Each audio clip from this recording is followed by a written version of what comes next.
Senator, do you think that, well, one, your thoughts about Senator Joni Ernst's comments, both this weekend and today, and then your thoughts about the timeline of this bill?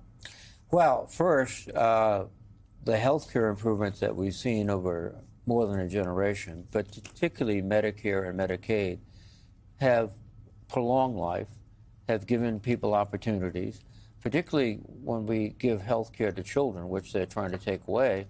We're able to get them to the point where they can use all their skills, all their talents for this country. So the notion of death is inevitable, that's a nice philosophical comment, but it doesn't have anything to do with this health care debate. This is about making sure our country is healthy and productive, because unhealthy people can't participate fully in the economy. And that's what we should be about. And also, that's what a lot of young men and women in the uniform sacrifice for. Not 5 Mercedes for the richest people in the world, but young kids can get health care and food and everything else. I think that sacrifice is obviously a big part of what was missing with Senator Ernst and her sarcasm.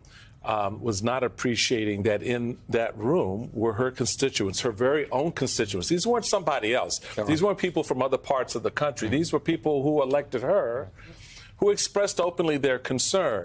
And so that flippant sort of, your problems are not my problem attitude is something that I think is a big opening this summer for Democrats. As folks lie on the beaches and the full effect of what Trump is doing begins to roll across not just their television screens, but their bank accounts and their notices from their doctors, et cetera. Chuck Schumer touched on something I thought in a letter to Democrats this weekend, reminding them of what this fight is. I would like to get your response to it. He said, the fight will not just be in the Capitol. Public sentiment is everything. To my core, I know that if American people truly knew how deeply devastating, damaging, and deceitful this Republican plan is, they will reject it. So we must continue to rally the American people in the shared fight to stop this radical agenda. So it's not just about what you're going to do in the chamber. It's what you need to do before you do what you do with your vote in the chamber. How do you see that playing out this summer? I think you're absolutely right, Michael. And I think it was reflected in the audience in Iowa, which were these people reacted very strongly, but very honestly, because they understand that these cuts will not only take millions off of Medicaid, it'll raise the insurance premiums for every American, their premiums, and they're having a tough time paying them now. If they have a mother that they want to put in a nursing home, many nursing homes will close because Medicaid is really what keeps them open, and they understand that. They're beginning to see the attack on their families, literally. And that's why I'm seeing in Rhode Island, but across the country, people coming together and say, what can we do to stop this? We have to stop this. And again, I think Chuck is right on target. We have to connect with, rally people everywhere, and just have them stand up and say, this is bad for our country, bad for our families, bad for everyone. Senator, you talked about Medicaid and about Medicare. I think a third contour of that is some of the tax credit expirations we could see that came under the Affordable Care Act. Republicans, of course, have a very complicated relationship with the ACA. They fought it very hard. They see how popular it has been with the American people. And so this becomes a sticky issue for them. You have outside groups. They are running ads about this because there are a lot of folks who just find themselves in the middle. They make too much money to be on Medicaid, but they simply do not have enough money to access all of the health care that they need, with incomes being what they are. I wonder for Republicans, if you get a sense when you talk to your colleagues, one, that they understand that time is of the essence here, right? That these premiums for next year get set this year, that they can't be changed by legislative agenda come the fall. And so they run the risk that they could be in the middle of an election cycle where healthcare premiums are spiking. It is their fault. I mean, I know they see it as not wanting to give Democrats a win. That seems a little bit like cutting off your nose to spite your face. Well, Alicia, I think you're exactly right. Many of them recognize this is explosive, that there'll be cascading effects. Hospitals will close. Insurance premiums for even private insurance will go up. The nursing homes close. All of that is going to be happening. And frankly, most medical systems in every state are very fragile. We're seeing doctors leave because they're either retiring or they want to go someplace else. And particularly in rural states and in other states. But this is going to accelerate loss of coverage.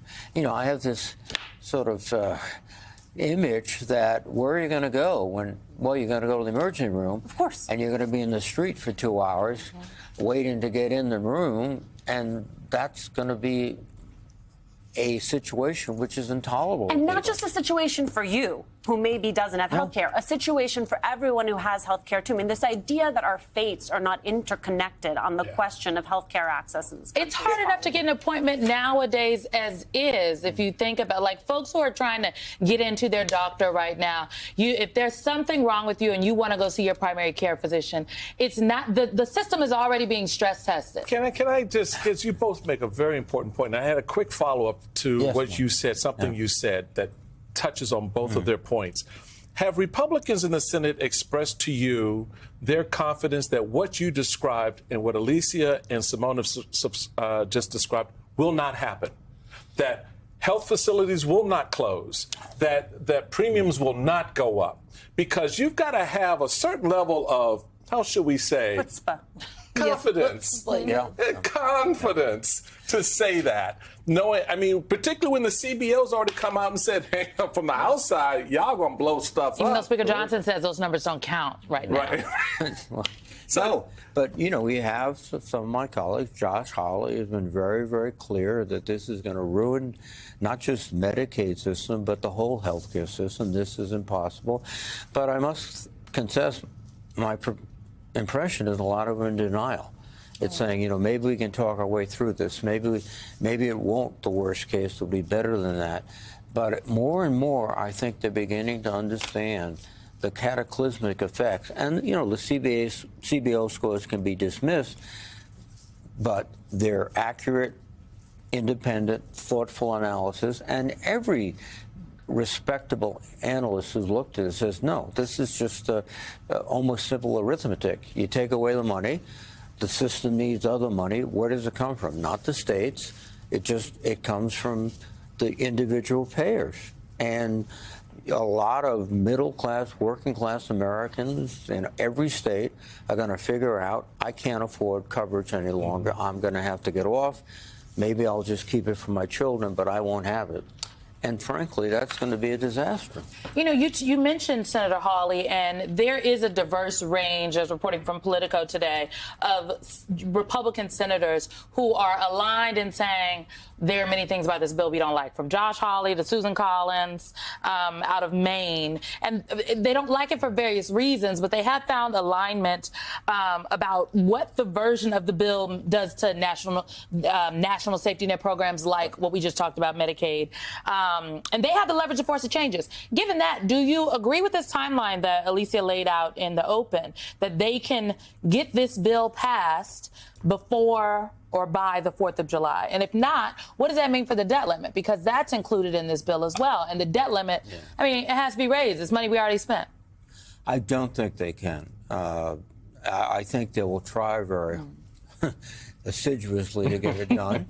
And they may, in fact, say we have to stay through the July recess to get it done. But it's so complicated. There's so many moving pieces. And let's not forget, what's driving this is not health care reform. How do we fund the tax cut? We must have the tax cut. And, okay, we'll take this out of Medicaid. Well, where else do you take it from? Title I for education? No, I don't like that either. There aren't any good choices left. So I think they will make changes on the margin, but I don't think they can suddenly say, well, we're not doing this tax cut.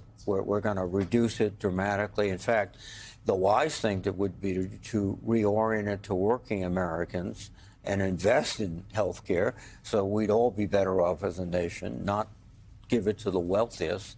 But that, I think, is you're going to come to the point, which we saw in the House, where Trump is going to have to go in and, frankly, use intimidation to force some Republican senators to get with the program. Senator, real quick before we go, there was some reporting last week that your colleagues in the House who handle appropriations feel that they have not received an appropriate amount of transparency from this administration. They don't know how money is being spent. Is that your sense as well in the Senate? Absolutely. There's no transparency. I mean, we're still waiting for a formal budget. Every couple of weeks we get a skinny budget of what we're going to do, but we haven't yet got a detailed budget from OMB that we can look at, begin to deliberate on the Appropriations Committee and say, okay, but we have to increase this, decrease that, et cetera. We're just still waiting for the real details of what budget they have. And I think, frankly, what they have in the back of their mind is, well, we'll just delay this so long that we'll get another CR for a year. And that would be a disaster,